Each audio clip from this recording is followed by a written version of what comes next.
এই ব্যারাকপুর স্টেশন দিয়ে 12 মাস যাতায়াত করি, প্রায় 4-5 বছর হয়ে গেল।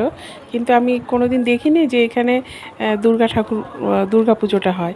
আমি শুধু জানি এখানে হনুমান পুজোই হয়, হনুমান মন্দিরটাই তো দেখি সবসময়।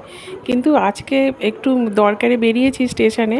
আমার আজকে আবার সত্যি কথা বলতে চোখে একটু সমস্যা হয়েছে, তাই ডাক্তার দেখাতে এসেছিলাম। তো এসে দেখি এত সুন্দর মন্দিরটা খুলে রেখেছে। আমি ভাবলাম অন্য ঠাকুর, তারপর আমার বড় মেয়ে প্রিয়াঙ্কা বলছে যে না মা, এটা দুর্গা ঠাকুর।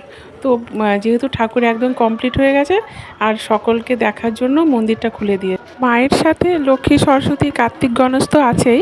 আর তাছাড়া মায়ের কয়েকটা রূপ এখানে তুলে ধরেছে, ভারী সুন্দর হয়েছে দেখ। আর মায়ের এই সুন্দর রূপ আমি আমার বন্ধুদের জন্য ভিডিও করে নিয়ে এসেছি। শুনি সুন্দর করেছে ঠাকুর, ছোটোর মধ্যে খুব সুন্দর হয়েছে। তারপর চলুন, ঠাকুর দেখা হয়ে গেছে, এবার বাড়ির দিকে রওনা দিই। আর বাড়ি ফেরার সময় আমার মেয়ে একটু মিষ্টি দোকান থেকে মিষ্টি নিয়ে নিল। এবার সোজা বাড়িতে। চলুন তাহলে, রাখছি, টাটা। ফোন ধরে দাঁড়িয়ে আছি।